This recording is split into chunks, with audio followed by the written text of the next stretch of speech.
Hello, everyone. Walk Hill Bethelite here. And I want to talk about three topics. One is Watchtower finances. The second is Jehovah's Witnesses and what's going on with Russia and Ukraine. And the third is helping our family wake up uh, while our family still uses Jehovah's Witness cult terminology. So, first with the Watchtower finances.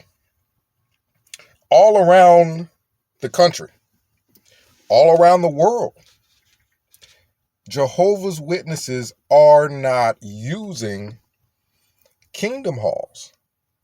Other churches have gone back to their services, and Jehovah's Witnesses, for the most part, still do not use religious facilities. So where is the money going to?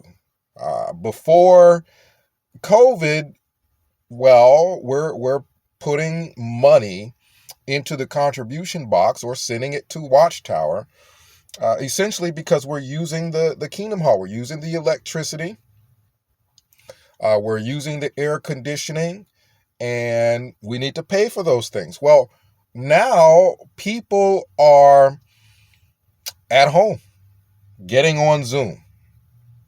I can use Zoom. You and I can use Zoom all day and night and not have to pay for it. So again, why are people sending money to Watchtower? What is Watchtower's finances looking like without having to pay for the facilities, but yet they're still collecting the money? Not only are they collecting the money, they're double collecting. They're selling the Kingdom Halls and still collecting money from members. I would like to see some sort of, if there was a way a religious organization would have to show their income, I would like to see Watchtowers, because it looks like Watchtower is taking advantage of the COVID situation. They're taking advantage of it. Other religions have gone back to their services. Watchtower looks to be licking their chops at the opportunity to make money, which is, we're not going to let you use the facilities because we're going to be selling them for a profit and still collecting money from all the members. That's something to look into. Where's all the money going when they're not using any facilities? They don't have any charities. Watchtower doesn't have any charities. We have to put one and one together to make two. It's going in somebody's pocket. Watchtower is not just putting all this money in the bank and not doing anything with it. That's going in somebody. The money's going somewhere, and it ain't going towards Kingdom Halls. The whole preaching work and literature and all that stuff is not really going towards literature, because you don't see people going door to door. So there isn't the need for literature. You don't have the cart witnessing with all the magazines and publications. The money's not going towards magazines and publications, and it is not going to Kingdom Halls, and they have no charities that they really do to help people. Where is the money going to who? Somebody is making a nice paycheck off of Jehovah's Witnesses. Money's going somewhere, and right now Watchtower doesn't have anything to show for where the money is going. They're always building something. Ramapo and, oh, we're going to build a media center. They're always building something as if all the money that they're receiving is all just, Jehovah's Witnesses are just satisfied to know that they're building something, so they don't have to make any report on what they're doing with the finances. A lot of churches They do. The church does want to know where's the money going. What's the finances looking like. Watchtower is not reporting this to anyone, and therefore you cannot assume Watchtower is making appropriate decisions with the money that they're getting. What are they doing with it? That's the question. What's Watchtower doing with the money? Number one. And number two, why is your family, my family, Jehovah's Witnesses around the world, why are they sending money to Watchtower right now if they have no intention on using facilities or going back door to door? People are paying for the preaching that they're doing now. People are paying for that out there on Pocket. The whole letter writing. You're buying the stamps. You're buying the stationery. Watchtower is not providing any of that. So none of the money is going to any of this preaching work, quote unquote, for the last few years. So for the last few years, all that money's been going in somebody's pocket or a group of people's pocket. Now let's go into Jehovah's Witnesses and Ukraine, and that kind of leads us into that discussion because Watchtower on jw.org is got a picture of a aircraft and is talking about is this Bible prophecy being fulfilled with Russia attacking Ukraine? Because Watchtower, they're not switching their methods up. They're still using fear-mongering in order to get the members to remain fearful and to obey them and to continue to send them money. Right? If Russia would have used their military at any point throughout Russia's history, Watchtower would have made that same article. Hey, is this Bible prophecy being fulfilled? Or in other words, for Watchtower language, does this mean Armageddon's around the corner?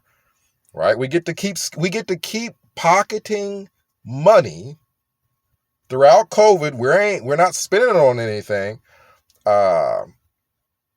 that's visible. We're not spending it on anything that we can tell that Watchtower is spending it on. So throughout all of COVID, Watchtower is selling properties and getting money from members, and now they're going back to the fear-mongering. Russia and Ukraine are in conflict. So they're back to the whole Armageddon around the corner thing. It's circular. It's circular and it's connected. It's obviously connected with Watchtower collecting all this money based off fear-mongering. They're not collecting the money. People aren't sending Watchtower money to build Kingdom Halls. They're not sending Watchtower money for magazines and things like that to go door to door with or to go stand next to a cart with. They're sending Watchtower money because Watchtower fear-mongers. Watchtower scares people. Watchtower is going to use what's going on with Russia and Ukraine to try to scare members into giving them money and staying in the cult. Watchtower has got about a 100% failure rate when it comes to making predictions. And yet, Watchtower knows fear-mongering works. Take anything off the news that's bad and scare people into thinking, Armageddon's coming. Oh my, Armageddon's coming. You better listen to us. We got 100% failure rate, but you better listen to us. Jehovah's Witnesses are not, the money is not going to help, quote unquote, they say brother and sister, but the money is not going to help brothers and sisters in Ukraine. You would think if you were a member of a religion that claims to be the one and only true Christian religion, that they would have some sort of concern, some sort of brotherly love for the people in Ukraine, the people hiding in shelters, the people who they're not able to go to work right now because of what's going on. So they're probably not making money, but Watchtower is not concerned about if these people have food.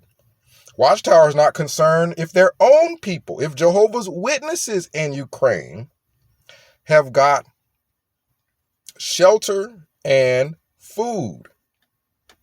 How do we know that they have water? How do we know that they've got food? Most likely, all the stores are being raided. I mean, not raided, but most likely all the people are buying everything out the stores. When COVID hit, you could go to a Walmart and all the food was gone out of the frozen section. All the water was gone. Well, you talk about a possible Russian invasion, and I'm sure the shelves, at the local grocery store in Ukraine is not fully stocked with food. So instead of helping people, as usual, Watchtower is just going to use the situation in Ukraine to do fear-mongering, scare people into thinking that means Armageddon is coming because Russia is in a conflict with Ukraine. And they're not going to send these people any food, any water. All this money you're sending to Watchtower, you would think that if you, as a Jehovah's Witness, you were under attack by another country, Watchtower would have a plan in place to send you food, to send you water, to make sure you're okay. You wouldn't think all Watchtower is going to do is use your situation to keep scaring people into thinking they know when Armageddon is coming.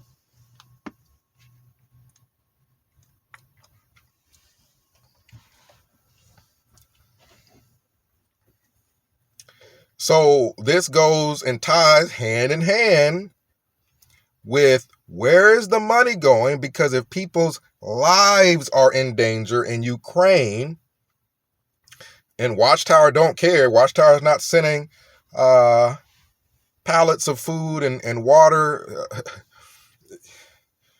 Jehovah's Witnesses in Poland or whichever country is closest to Ukraine that has Jehovah's Witnesses in it, Watchtower is not sending food supplies, water, money to those places so that they can then take in Jehovah's Witnesses from Ukraine and have facilities, kingdom halls, open up the kingdom halls, have a place to put them, right? It's a perfect situation to help people in Ukraine. Watchtower's not using the religious facilities, so they've got all these kingdom halls, all these properties, and you got all these people in Ukraine that need shelter. At least help your own people. At least have all those people, okay, well, we've got a plan. We're going to start having people come and live in the kingdom halls. We're going to stock them with food and water and supplies. We're going to have people. Watchtower doesn't have a plan at all. If they did, it would be front page of jw.org. If they did have a plan and were helping people in Ukraine by having them make use of the Kingdom Hall facilities that they're not using, that would be all over jw.org. They'd be using that to make themselves look good. But they're not even trying that. As far as anybody knows. And Jehovah's Witnesses continue to send them money. And they're not put off by the fact that Watchtower's not telling them, hey, we're going to help Jehovah's Witnesses in Ukraine. We got Jehovah's Witnesses surrounding Ukraine in every country, facilities everywhere we could use to store food and to provide shelter. I mean, come on now. 1 and 1 tend to make 2. Watchtower doesn't care about people, but Watchtower does care about the money that they get from fear-mongering, scaring members, using Armageddon to scare members, using Bible prophecy to frighten people into thinking, oh my, Armageddon is coming. Using the literal word Jehovah to indicate to people that they have discovered this name and are the only ones aware of this name and are the only ones using this name, when in reality, that name is not even accurate for the pronunciation of God's name. The next topic, the third topic, is helping our relatives wake up.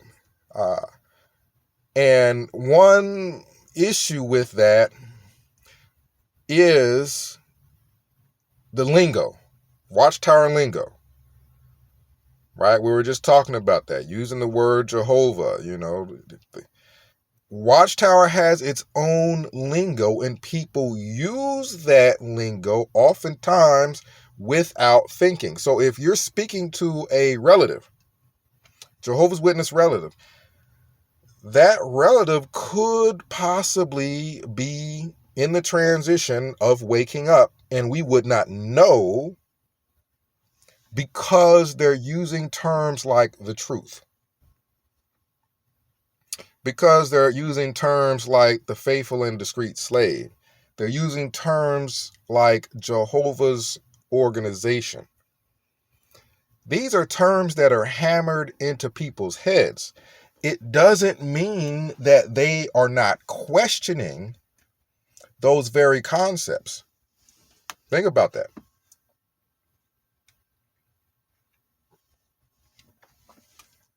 Oftentimes, even a former Jehovah's Witness that's fully awake or fully aware that that cult is false and it's a cult, still for some time uses Watchtower lingo. I'll talk to people that have been away from that cult for years, and it'll still slip out. They'll still use terms like the truth. That doesn't mean that they think it's the truth. It's the same with our relatives who are currently in the religion, right? That does not mean they are not questioning the religion. When we talk to them via the phone or go visit, and they're talking about letter writing, they're talking about Jehovah, they're talking about God's kingdom, and all these words Jehovah's Witnesses use constantly over and over and over again. What we have to keep in mind is that don't mean they're not questioning, because people who are fully awake still use Watchtower terms. It's just hammered in our heads. So that doesn't mean not to bring up different topics of discussion, because in order to make them question, because we think, oh, it's not worth it. Oh, they're still in it. Oh, they're not questioning it. Oftentimes, a Jehovah's Witness that is questioning their faith, there's no outward appearance that they're doing so. There isn't a special way of talking so much so that they are doing so. A Jehovah's Witness can fully understand that Watchtower has no connection to God, that they are a group of men running it that are just men, and that these men make all kinds of mistakes. There are Jehovah's Witnesses that completely understand that concept, but you would not know it because of Watchtower terminology that they're going to use, even if they are questioning. They're going to use faithful and discreet slave class. They're going to use the word anointed. They're going to use the word the truth. That don't mean that they are not aware of and are questioning Watchtower. So I bring this up to say, in my own personal experience, I have talked to relatives that ordinarily I would not engage in conversation questioning their religion because of the assumption, oh, they're not going to wake up. Oh, they're the last person I could imagine ever waking up. Oh, they're never going to leave that religion. And when I pay close attention to the person's conversation, they still use the terms the truth and faithful and discreet slave and God's organization and Jehovah's organization. They still use all those terms, but if you pay close attention, like I did recently, they then, admit to the errors in 1975 and errors in 1914 and yeah, we did do this, and yeah, we did do that, and, they are aware of all this stuff. Oftentimes, a person just gets stuck because they don't know where else to go.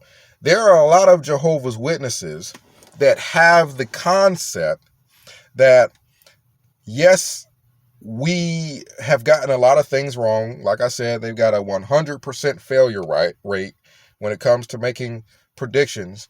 But they think, but if I go to the Baptist church, there'll be problems there. If I go to the Catholic church, there'll be problems there. So I might as well just stay where I am. This is a person that's in the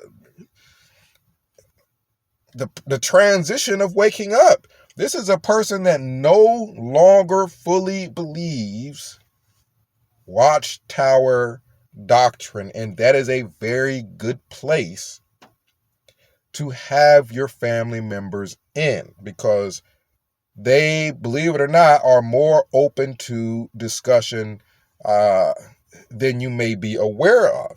Now, just blurting into their ear that it's a cult and yada, yada, yada, those things could offend them and could put them off, right? Because you're calling them a cult member. But if you were to open up discussion about, so they are just a group of men and they are no more privy to what's going on with God and the Bible than anybody else. They're just trying, Well, that's a way for some of that guard to be let down. That's a way for you to talk to them without being shunned, right? And hey, I've done it recently. I've done it recently with family members who you would think would never wake up. And 1975 came up in discussion and they understood and they agreed to it. 1914, right after that, came up in discussion. They understood and agreed to it. Getting all this stuff wrong and it being all over the internet, they understand and they agreed to it. Right? It's they're waking up. They are aware up to a certain point, but then they're still stuck in the religion because they don't think that there's any place else to go that would be better. Right? I don't know if we would call that physically in, mentally out per se, because mentally they still think, well, Watchtower is somewhat right. They got some things true. They think that Watchtower's got some important stuff true. But yet and still, they are more awake than not. You could have relatives right now that are more awake than not. And the good thing about that is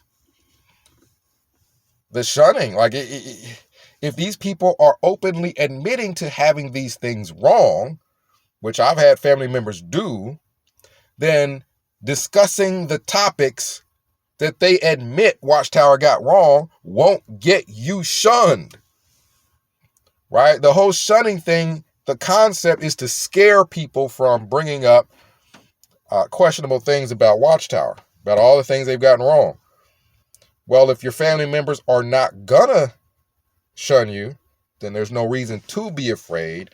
We just want to use some tact and not be offensive. And remember, yes, that they are a member of that religion. So when if you call it a cult and they're in a cult, and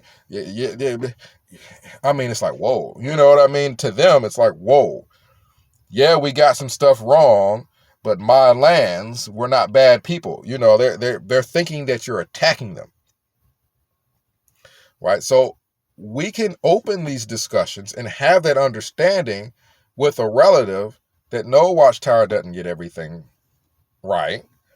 And Watchtower also, as inaccurate as they have been, should not be determining who in your family you talk to and who you don't talk to, right? And it's also more open, right? If your family member is aware of things being wrong, open to talk about those things being wrong, you got more leeway to talk with them without being shunned. Well, okay, well, if you know that they're imperfect, in the sense that they're just men, then there's no need to shun your family for not listening to a group of men. So comment down below. Let me know what you think. Should we engage our family in discussion and not let terms like the truth, like the governing body, like Jehovah's organization, when you hear those terms, that doesn't mean they fully believe it. That means this has been hammered in their head, and these are just terms that they use all the time in that religion. So when you hear those terms, Jehovah's organization, don't immediately think they think God is directly leading that organization. They may not. They may not. You won't know until you open up that line of discussion. So we'll discuss it. 937-789-4029. Shoot me a text. We'll try to discuss it. Sometimes I get busy, talking with people, and that's when I get a call, is when I'm talking to someone else. But yeah, shoot me a text. We'll discuss it. X Wall Kill Bethelite signing out.